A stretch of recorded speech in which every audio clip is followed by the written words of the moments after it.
এত কি ভাবছো? আমি তো এটাই ভাবছি যে যে যখনই মারুতি এরকম পরিস্থিতিতে পড়ে, আপনি নিজেই মারুতিকে রক্ষা করার জন্য ওখানে প্রকট হয়ে যান।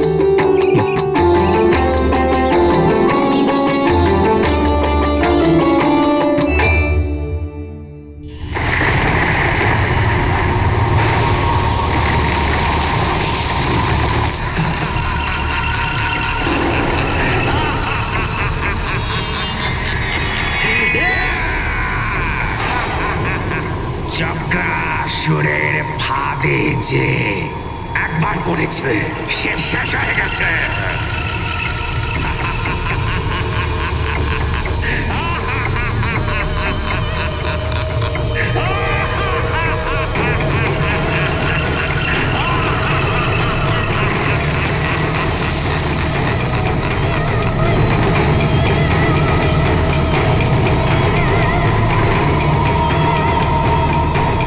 কেউ আসবে না তোমাদের রক্ষা করতে, কেউ না। আপনি মারুতির সব মিত্রদেরকে বাড়ি কেন পাঠিয়ে দিলেন? তোমাকে ওরবার শিক্ষা দিতে হবে যে একান্ত সাধনাই সর্বোত্তম সাধনা বৎস, আর তার জন্য একাগ্রতা অনিবার্য দরকার। দেব, আজ থেকে আপনি মারুতির গুরু হলেন। আর গুরুদেব তো পিতার সমান হয়ে থাকেন, তাই না? তাহলে আপনি আদেশ দিন যে মারুতিকে কি করতে হবে। মারুতি, ওরবার কৌশল কোনো সাধারণ জ্ঞানের বিষয় নয়, এটা একটা সাধনা পুত্র। আর এ বিষয়ে সিদ্ধিলাভ করতে হলে এর নিয়মগুলো খুব কঠিনভাবে পালন করতে হবে। মারুতি আপনার সমস্ত আদেশ পালন করবে। কেউ নেই ভূসংসারে যে আমার মতো মায়াবীর সামনাসামনি হতে পারে।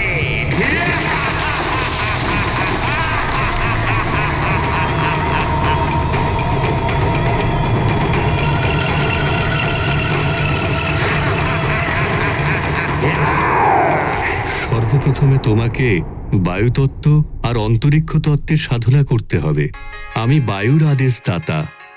আমি তোমার মস্তিষ্কের মাধ্যমে তোমার শরীরে বায়ুতত্ত্বের বিস্তার করব।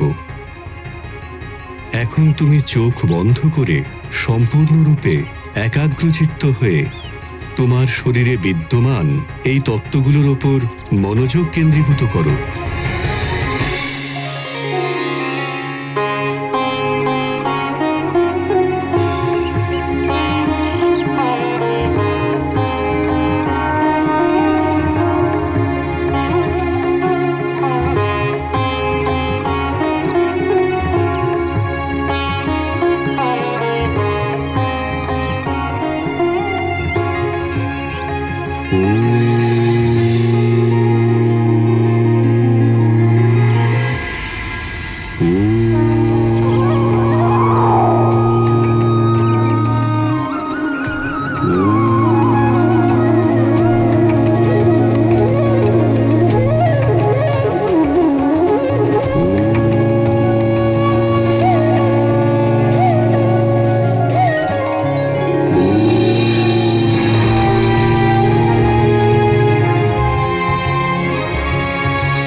প্রয়াস করো পুত্র।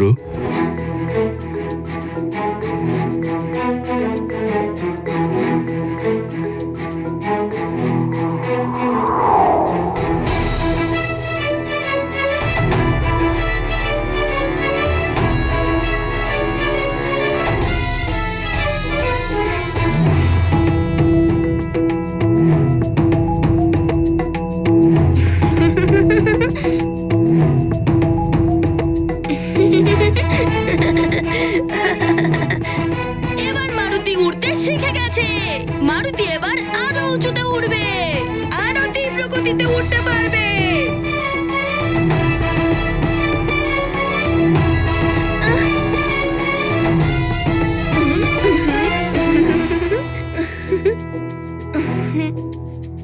দাঁড়াও মারুতি, নিচে এসো।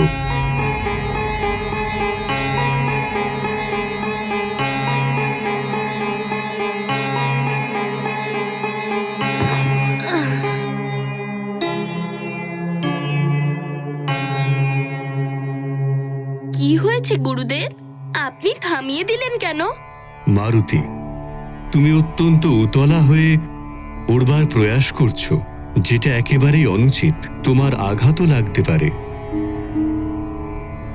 প্রথমে ভালো মতন অভ্যাস করে তোমাকে নিপুণতা প্রাপ্ত করতে হবে।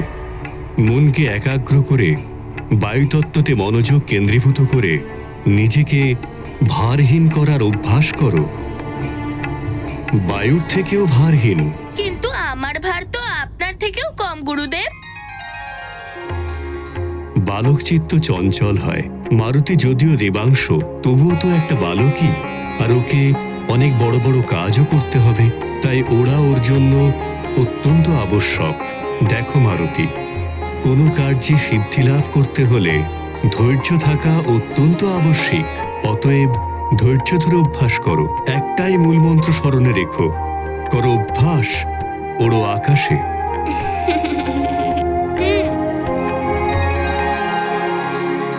আচ্ছা, তাহলে আপনি মারুতিকে আরো একটা সুযোগ দিন। কিন্তু আপনাকে একটা প্রতিশ্রুতি দিতে হবে। প্রতিশ্রুতি? কি প্রতিশ্রুতি মারুতি? যদি মারুতি পড়েও যায়, তাহলে আপনি তাকে বাঁচানোর জন্য চেষ্টাও করবেন না। মারুতি কোনো আঘাত পাক বা যাই হোক না কেন, এই সমস্ত কিছুর জন্য দায়ী মারুতি হবে। আপনি এত কি চিন্তা করছেন? প্রতিশ্রুতি দিন।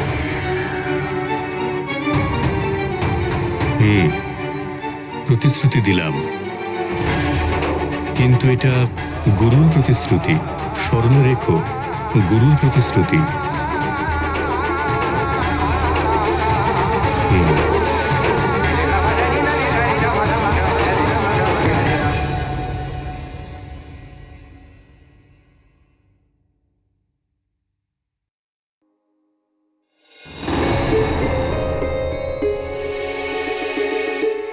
মারুতি,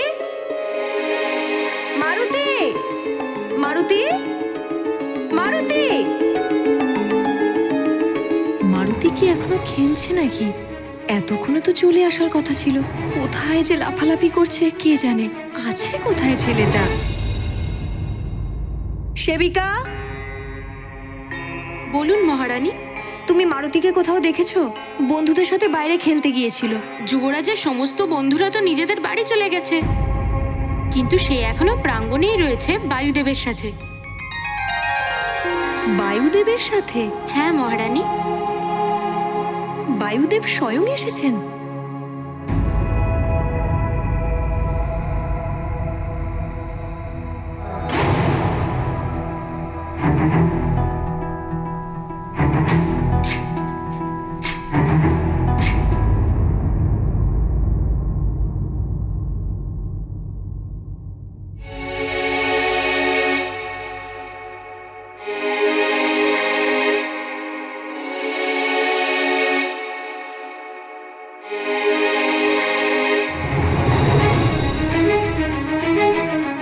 মারুতি ওখানে করছেটা কি? মারুতি, আমি তৃতীয় পর্যন্ত গণনা করব, তুমি তৃতীয়র পর ওড়ার চেষ্টা করবে। অবশ্যই গুরুদেব, আপনি গণনা আরম্ভ করুন। মারুতি, মারুতি, মারুতি। প্রথম,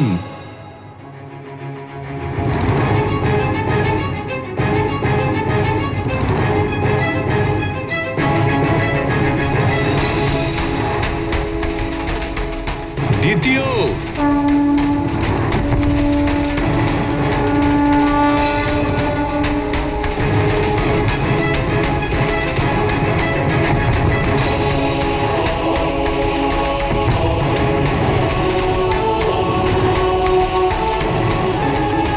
তৃতীয়,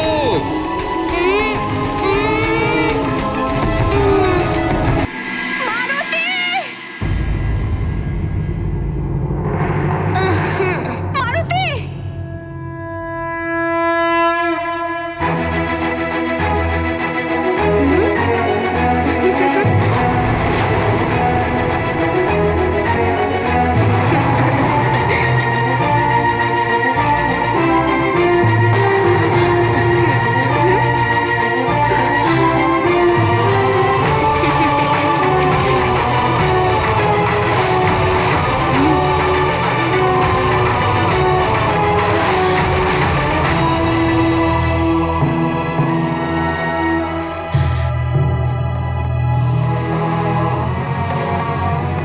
আরে মা,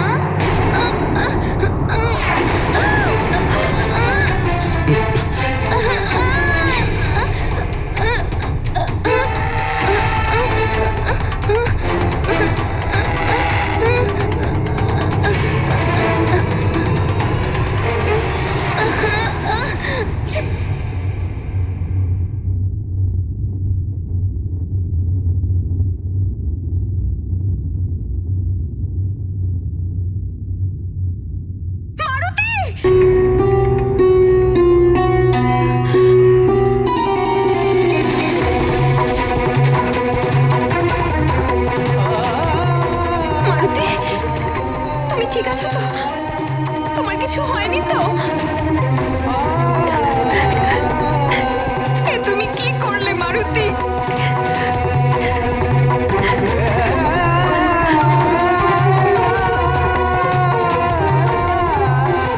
এত উঁচু থেকে লাফালে কেন? মা, মারুতি তো আকাশে ওড়ার জন্য প্রশিক্ষণ নিচ্ছিল, কিন্তু মারুতি এখনো সম্পূর্ণ শিখতে পারেনি, সেই জন্য ও পড়ে গেছিল। একা কি বলেছিলেন আপনি?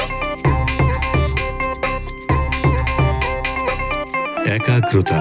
হ্যাঁ, একাগ্রতা, ওটাই মারুতি করতে পারছে না। মন থেকে চঞ্চলা থেকে সম্পূর্ণরূপে বহিষ্কৃত করো, তখনই একাগ্রতা আসবে।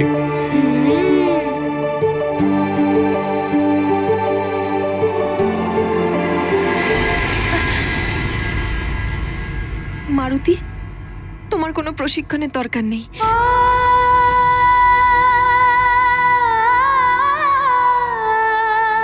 সেবক, বলুন রানীমা। মারুতিকে ভেতরে নিয়ে যাও। আজ্ঞে রানীমা।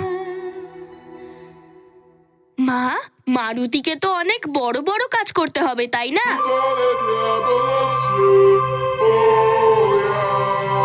সেই জন্য মারুতিকে তো ওরা শিখতেই হবে। তুমি যখন বড় হবে তখন শিখবে, এখন চলো।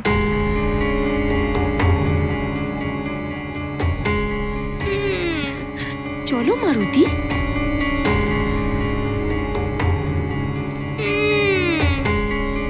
মারুতি, আজকের জন্য এটুকু প্রশিক্ষণ পর্যাপ্ত। মারুতি, মায়ের আদেশের পালন করো আর ভেতরে যাও।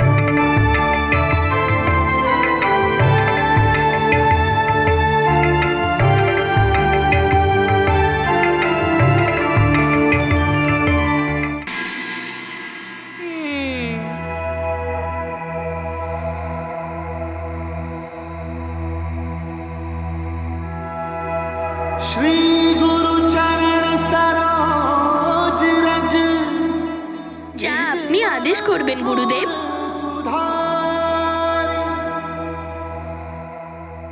স্মরণে রেখো পুত্র, কখনো কোথাও বিজয় পেতে হলে নিজের মনকে শান্ত রাখা অনিবার্য প্রয়োজন। যদি মনের উপর নিয়ন্ত্রণ না থাকে, তাহলে হাতে চলে আসা বিজয়ও পরাজয়ে পরিবর্তিত হতে পারে।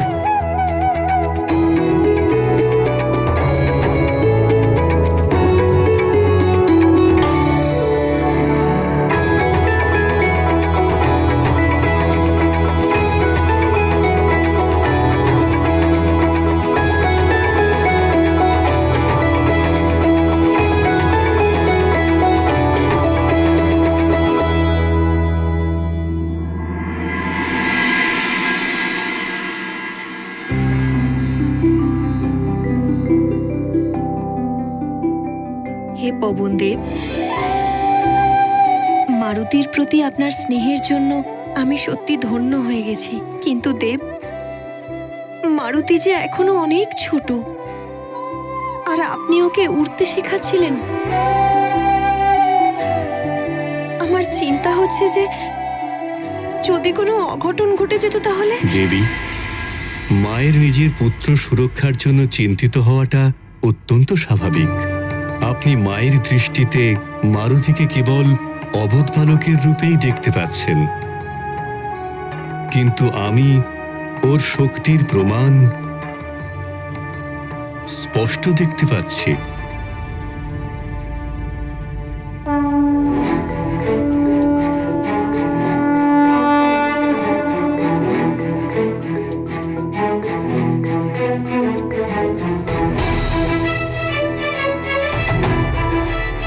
দেবী, মারুতি অন্যান্য বালকদের মতো কোনো সাধারণ বালক নয়।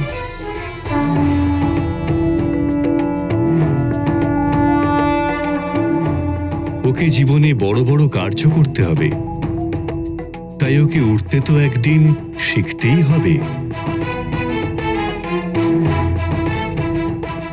মায়ের হৃদয় বড় কোমল হয় দেব।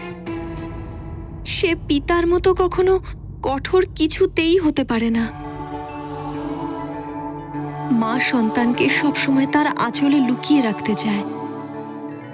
দেবী, শিশুও চলা তখনই শেখে যখন ও বারবার পড়ে যায়। যদি পড়ে যাওয়ার ভয়ে মা তাকে তার আঁচলেই বেঁধে রাখে, তাহলে ও কখনো চলতেই শিখবে না। ও তার চলার শক্তির জ্ঞান কখনোই অর্জন করবে না। মারুতিরও নিজের শক্তির সঙ্গে পরিচিত হওয়া অত্যন্ত আবশ্যিক।